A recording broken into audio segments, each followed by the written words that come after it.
একদিকে যখন আরজিকর কাণ্ডকে কেন্দ্র করে মহিলারা রাত্রি দখল করছে, হাজার হাজার মহিলারা রাস্তায় নেমে আসছে নিরাপত্তার দাবিতে এবং স্লোগানে মাতিয়ে দিচ্ছে পশ্চিমবঙ্গের আকাশ, ঠিক অপরদিকে কিন্তু এই আকাশের নিচে এখনো প্রান্তিক গ্রাম বাংলাতে এই 2024 সালে দাঁড়িয়েও চলে যাচ্ছে ডাইনি হত্যার মতো ঘৃণ্য অপরাধ।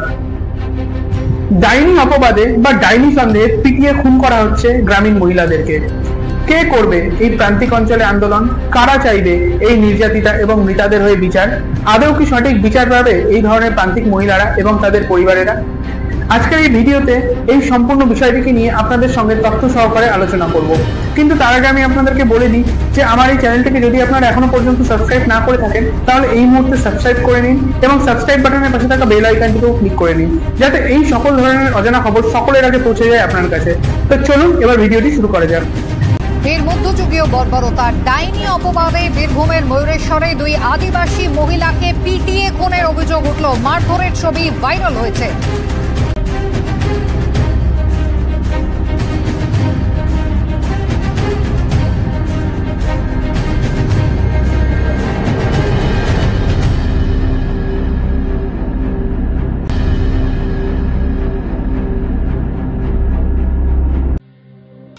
আরজিকর কাণ্ডে তিলোত্তমার বিচার চেয়ে আন্দোলন কিন্তু শুধুমাত্র শহর কলকাতায় সীমাবদ্ধ থাকেনি।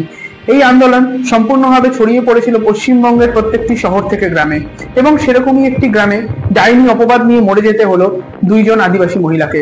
এই ঘটনাটি ঘটেছে বীরভূমের ময়ূরেশ্বর থানার হরিশরা গ্রামের একটি আদিবাসী পাড়াতে। পুলিশ সূত্রে খবর পাওয়া যায় যে 13ই সেপ্টেম্বর রাত্রিবেলা লোদগি কিস্কু এবং ডলি সোরেন নামের দুই আদিবাসী মহিলাকে বাড়ির থেকে টেনে বার করা হয় এবং এরপর তাদেরকে খুঁটির সঙ্গে বেঁধে মারধর করা হয় এবং এরপর তাদেরকে হত্যা করে তাদের মৃতদেহটিকে নালির জলে ভাসিয়ে দেওয়া হয়। এই ঘটনাটির কিছুদিন আগেও নাকি বেশ গ্রামের কয়েকজন মানুষজন তাদেরকে ডাইনি অপবাদে মারধর করেছিল এবং পুলিশের কাছে না যাওয়ার জন্য তাদেরকে শাসানিও দিয়েছিল। মৃতা লোদগি কিস্কুর মেয়ে রানী কিস্কু জানায় যে তার মাকে ডাইনি অপবাদে খুন করেছে ওরা। পুলিশ যেন নিরাপত্তাকে সুনিশ্চিত করে এবং যারা দোষী তাদের যেন কঠোর থেকে কঠোরতম শাস্তি হয় সেটারও দাবি করেছে রানী কিস্কু। আপনাদের হয়তো মনে থাকবে গত 14ই আগস্ট যেদিন আরজিকর কাণ্ড নিয়ে প্রথমবার মহিলারা রাত দখল করেছিল, সেই রাত দখলের রাতেই কিন্তু শক্তিগড়ে একজন আদিবাসী তরুণী যার নাম প্রিয়াঙ্কা হাসদা, তার গলার নালি কেটে তাকে হত্যা করা হয়েছিল।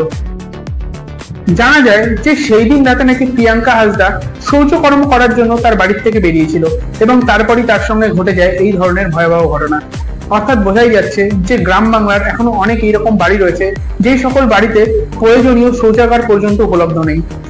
এছাড়াও এখনো পর্যন্ত কিন্তু গ্রামের এরকম অনেক কিশোর কিশোরী রয়েছে যাদেরকে কিন্তু অন্ধকার রাস্তায় দীর্ঘ পথ হেঁটে টিউশন পড়তে যেতে হয়।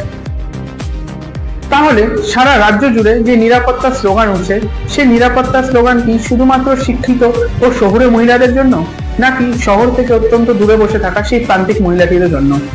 নিরাপত্তা সকলের প্রয়োজন, তা সে মহিলা শহরেই কর্মরত হোক কিংবা চা বাগান বা ইটভাটাতেই কর্মরত হোক, নিরাপত্তা প্রত্যেকটা মহিলার মৌলিক অধিকার। আজকের এই ভিডিওটি কেমন লাগলো সেটা আমাকে কমেন্ট করে অবশ্যই জানাবেন। যদি ভিডিওটি আপনাদের ভালো লাগে থাকে একটি লাইক অবশ্যই করে দেবেন। সারাদিন তো আপনারা অনেক খবরই শুনে থাকেন, এই খবরটিকেও আপনাদের সারাদিনের শোনা অনেক খবরের ভাজেই চাপা দিয়ে রেখে দেবেন। নতুবা এই খবরটি যদি আপনাদের গুরুত্বপূর্ণ বলে মনে হয়, এই খবরটিকে আপনার সকল আপনজন এবং আপনার সকল পরিচিতদের মধ্যেও অবশ্যই শেয়ার করে দেবেন। আমাকে সমর্থন করার জন্য আমার চ্যানেলটিকে অবশ্যই সাবস্ক্রাইব করে নেবেন। দেখা হবে অন্য একটি ভিডিওতে। ততক্ষণ সুস্থ থাকবেন, ভালো থাকবেন। ইনকলাব জিন্দাবাদ, ভারত মাতা কি জয়।